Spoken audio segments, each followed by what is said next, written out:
At JCPenney, we know you miss us, and we miss you. So, what if we said we had a store that's open all day, every day? We do. It's jcp.com or the JCPenney app. Need a swimsuit? We've got them. Something new and cute for summer? Look no further. Exclusive JCPenney brands, plus your favorite national brands? Yes and yes. Check our site for the latest coupons. And when you spend $49 or more, standard shipping is free. JCPenney. Exclusions apply. See jcp.com for details.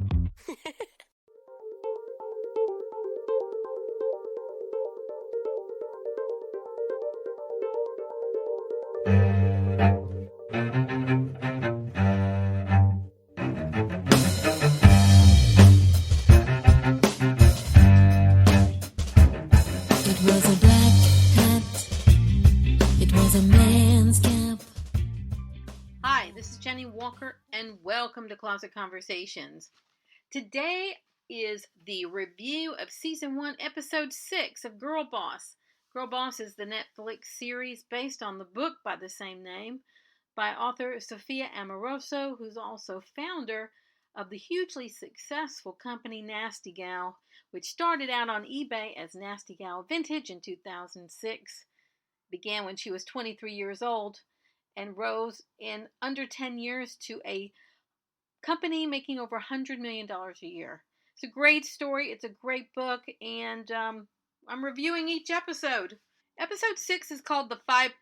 That's the title of the episode. And we start off with our young heroine, Sophia is her name, and her boyfriend on top of a bed filled with dollar bills. And he's having trouble in that area. It's not going well, as they say. He's telling her he's going away on tour, and he calls her his girlfriend, and she's getting all awkward about it because she likes to keep things casual. So anyway, we see around her apartment these gunny sacks dresses. So this is going to be very important for later. So as she's got this awkward situation with her boyfriend going on, he asks her about the dress, and, he sees that she's got a listing up on eBay, and that she's looking at it, and, after they've been together, and it's like the next morning, and she's basically looking at a dress that has no bids, and it's one of these gunny sacks dress that she's modeling, and we see all these dresses around her apartment, and so he's asking her about it, and she basically says, oh, well, this is that honky-tonk cowgirl look that's so hot right now. Peasant skirts and long shirts and things like that. She says, we're evolving. The gunny sacks dress is next, and I'm going to be there first. And so what she's saying is that she's anticipating what the customer wants by trying to auction off gunny sacks dresses, even though she has no history of selling them. And so she goes on to say, well, Steve Jobs didn't earn his turtleneck by waiting for the next big thing to come to him.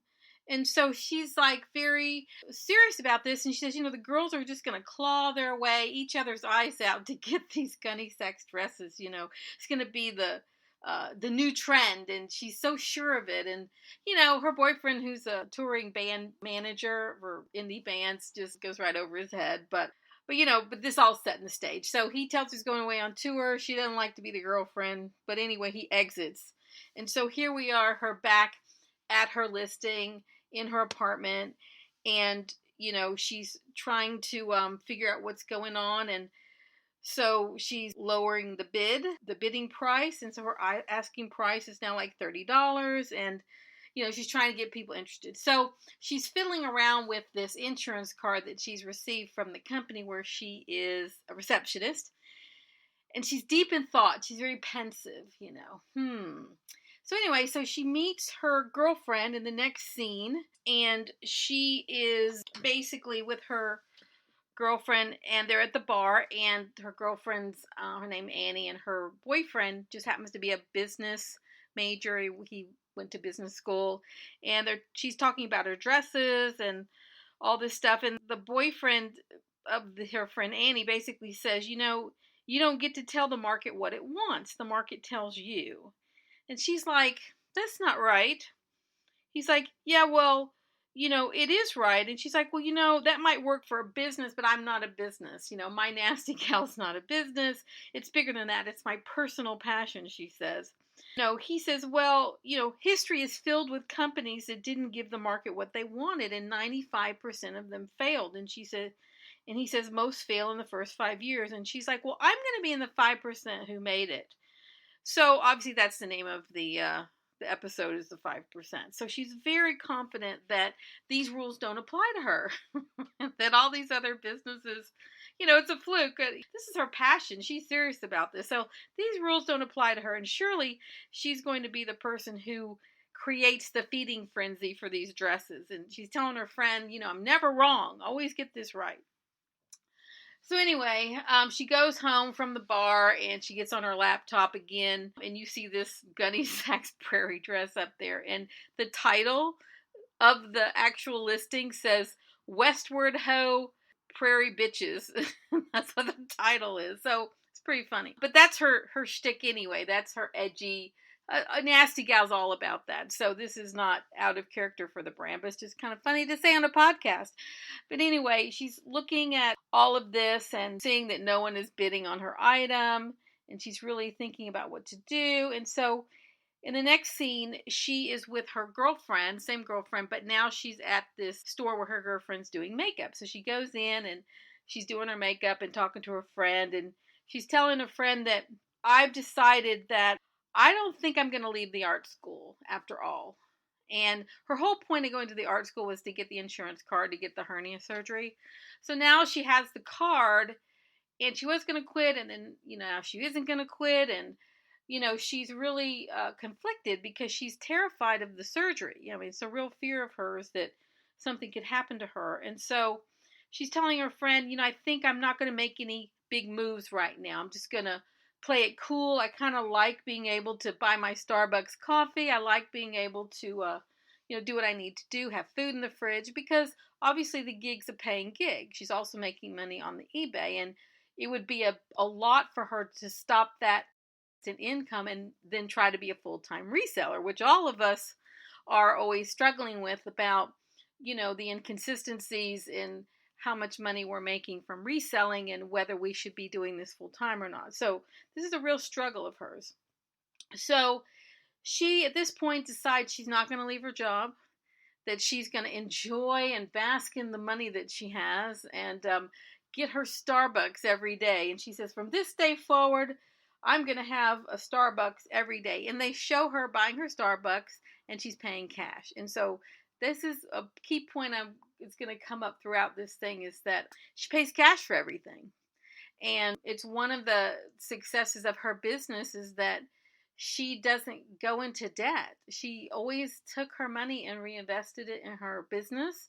And we always see her using cash. And we know that with cash, you get better deals and things like that. And with cash, you don't have debt following you around. So this is a key point. So we see her paying cash for her Starbucks. And we see her to her art school with her Starbucks. She's sitting at the front desk. She's looking at her listing, and she drops the starting price to $15 from $30. And she changes the title, and she changes it to Bid on This Gunny Now, Bitches. And that's what her new title is. She's trying to see if anything would sell. So later, as she checks on her listing, there's no bids and it still hadn't sell. And so she reduces it to $10. Nothing. Okay, so then, she's dealing with this. So she's like back and forth with these listings, trying everything she can to get these listings to sell these Gunny Sacks dresses. And so she kind of has a meltdown. And so this is one of the most powerful scenes in the whole 13 episodes is she keeps trying and relisting the dress and relisting it. She started at $30, then at $15, then at $10, then at $5. And at $5, the dress still didn't sell. And so she's very frustrated with herself that, she doesn't have any proof of concept. And she's really worried that all of this other success she's had selling all these clothes was a fluke. So she goes into a little mini meltdown. She has this whole look of fear on her face. And she goes over to this Gunny Sacks dress, and she basically has her meltdown, and she tells the dress that it's a piece of shit. Excuse my language. So she goes on and has a fit and a tantrum in her apartment. She's throwing everything around. She's screaming and yelling to herself and shattering things and throwing things. And then we see her look in the mirror at herself, and she's like, "You suck. You're the worst. You're the most disgusting human being. You can't fool everybody, but you're not fooling yourself. You have no vision. You're not creative. You're a failure. What were you thinking?" And so she's going through this tirade, getting wound up, wound up, wound up. And then she goes over to the wall and she punches her fist into the wall. And that's the moment she collapses on the floor, blood's coming out of her mouth, and she has exploded this hernia that's in her body from the force of the fist in the wall. So, yeah, deep, deep scene. And that's the thing about this series, is that it's very funny, it's very educational, and then it gets very heavy. And a lot of these, and then there's a lot of young girl angst in there. It's a really odd mix of things, but they're definitely making their point, right? They're making her point. This girl's having a meltdown. She's not taking care of herself, and now the next scene is she is in an ambulance headed to the emergency room. So you see her in there, and basically she's talking to herself, and she's like, "I guess this is serious, because like I'm in the emergency room, I'm gonna die." So you find out her hernia has exploded, and then you see her doctor, who's absolutely gorgeous. And then it gets kind of funny because just as she's admiring the really pretty doctor, the anesthesiologist comes over and he's super like goofy. So she's kind of sad about that. So anyway, then she goes into the surgery, and then the next time you see her, she's in the recovery room. You see her father's in there to look out for her. And so anyway, her father's there, and she turns into a little girl again, calls him daddy, and you don't actually see that in the series. And so he takes her home, he gets her into the bed, he sees the mess in her apartment and can't make sense of it because she has not told him about her business. He can't make sense of it by seeing everything that's destroyed in her apartment. So basically, he gets her onto the bed and he starts talking about when she was a little girl, how she was, and she was so relentless and so fearless, and how they moved around a lot and she had trouble making friends. And if people wouldn't be friendly with her, she would just, be her own friend. And there's this scene where he said she took a red string and danced around with it and pretended like there was a balloon on it. So it's a very poignant scene. It's very powerful. It's very intimate. And they kind of go to that really quiet, dark place. So after we've digested all of this, they cut to scene the next morning. Her best friend Annie's in her apartment, helping her out and talking to her. And Sophia's like, "My brush with death has taught me something." And she's like, "I'm going to quit that art school." And, she goes, "You know what? I have a business to run." And she says, "No matter how many gunny sack dresses I do not sell, I'm never going to give up." And then she says, and this is really, really important, she says, "Remind me to tell Shane I will not be able to meet up with him on tour because I'm too busy to get busy." And I thought this is just one of these throwaway lines. And again, I've watched these episodes like 10 times each, and you pick up something each time you didn't see before. But her boyfriend is on tour, and so naturally she would go, hang out with him a little bit. And now she's like, this is not important to her. Having a boyfriend's not important. She's not going to go waste time doing that. She's got a business to run. And in that moment, she basically made her decision. She's like, I'm going to do this thing. I'm going to do it full time. I know what I'm doing. And this is the most important thing in my life. So this is the decision that she has made. So the next scene, you see her back at the art school, and now she's telling her boss goodbye again. So she leaves him a letter, and it says basically, "Thanks for being the best and last boss I ever have." And so it's very sweet because the guy who's been her boss at the art school is just kind of sweet on her and always kind of flirting with her. So it was very sweet. And then at the very, very end of the scene, she's back in her apartment and she's cleaning everything up very slowly and quietly. And she comes across the gunny sacks dresses she can't sell.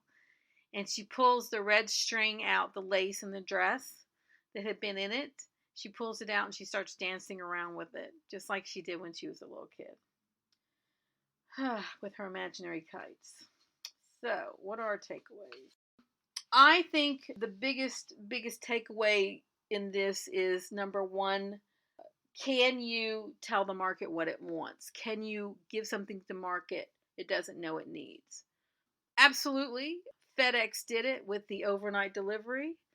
Apple did it with their products. As they say in the series, baby carrots saved the carrot industry. I think you absolutely can lead people to something they didn't know they wanted. But more importantly, she was basically trying out things in her business. And I think that's an important point when we go sourcing and when we're trying to figure out what to buy, is by our selections, we are basically making the choice for potential buyers, saying, this is relevant, this is something I think has value to you, and this is something that I think you should be buying from me. And a lot of times you don't know till you see something. It's no different than advertising. If you look through a magazine, you see something that catches your eye. Well, that was put there on purpose, for you to pay attention to. I think another important thing in here is her self-doubt, and how you can be on a big run and have a lot of sales and things be going well, and then you come up to this roadblock where you're giving no evidence that what you're doing is right. And it can be fear-inducing. It can really cause your confidence to fail. And you've got to work through it. You've got to recognize that every single thing you source isn't going to sell for what you sell at all, or what you think it should sell for. But you can't let that stop you from the bigger vision. 3, I think the other important thing is when she made that decision, it was going to the emergency that helped her get to that point in the series. But she made her decision, and that was it. She's like, I'm going to do this. I'm doing this full time. I'm not going to go meet my boyfriend on tour. I'm not going to sit here at a desk at an art school anymore. I'm going to give it all that I have and see where it goes. So I think it was a very, very important to have that decision being made. And, we will see in the next episodes what that decision did for her. Obviously, we know the end of the story. It did very well for her. But I think it's very important. You have to kind of make up your mind, because this is a very solo endeavor. Being a reseller, working independently, and when you want to do more and there's no stimulus around you, really you are your own stimulus. You are the one who has to make those decisions, be very specific about where you're headed, where you're going, and what you want to do. And she made that decision. So I think those are all very, very important things that came out of this episode. And I think the most important one is deciding to decide and getting off the fence. I know in my own life, I stay on the fence too long. I really do. For a lot of important decisions, I wait. I wobble? I wafer. I'm stuck on the actual fence too long, trying to make the decision, even though I know ultimately what decision I will make. It isn't that I'm undecided, it's I'm decided but not ready to make the decision, because once you make the decision, there are consequences. And so she made this decision in this episode. She's going to do this. She's going to do this thing. She's going to do it right. She's going to give it everything that she has. She has absolutely, literally nothing to lose, because she almost died in the hospital from her hernia. So I think that is a huge takeaway. And the fact that they call this the 5% is, she really, there's a lot of people that having the attitude that these things don't apply to me is really helpful, right? So I remember one time when I moved to California. I've lived in California twice, but one of the first times I was telling somebody, I said I was imagining the perfect place that I would live, and I described it to them, and they said, well, gosh, that's impossible. You'll never find something like that. And I remember saying, well, those rules don't apply to me. Limiting beliefs when you're an entrepreneur are really going to hurt you. You've really got to believe that these things are possible. And that's it. So I think the other thing I noticed in this episode is that everybody around her really isn't into what she's into. I mean, nobody's there really into, they're not into this stuff. They're not into they're not into vintage clothing. Her best friend isn't into that really. I mean, her boyfriend doesn't have a clue. Her father's doesn't have a clue. He's not around. There's no mother around. She really is doing this on her own. And so she's finding her own way without a lot of support. And I think the support she's getting to keep her going is when she makes the sale. And that's really interesting. So that was episode 6. So I highly recommend the book. It's fantastic. The series, it may not be the best series in the world, but I love watching it because every time I see myself in this woman, the takeaways when you're a reseller, I hone in on all the reseller parts. So it's pretty funny. But yeah, I do have this petition on change.org to try to get a second series of Girlboss. They did not renew it when it first came out. It kind of got panned by the critics, and when you watch it, you'll understand that it's not like the actors are great, but like just it, everything combined isn't the best thing ever, So nonetheless, it's out there, and people I know are still watching it, and it's getting tons of views. I mean, you don't have to have 10 seasons for something to be worth watching. I just wish there'd be another one. So that's what we're working on.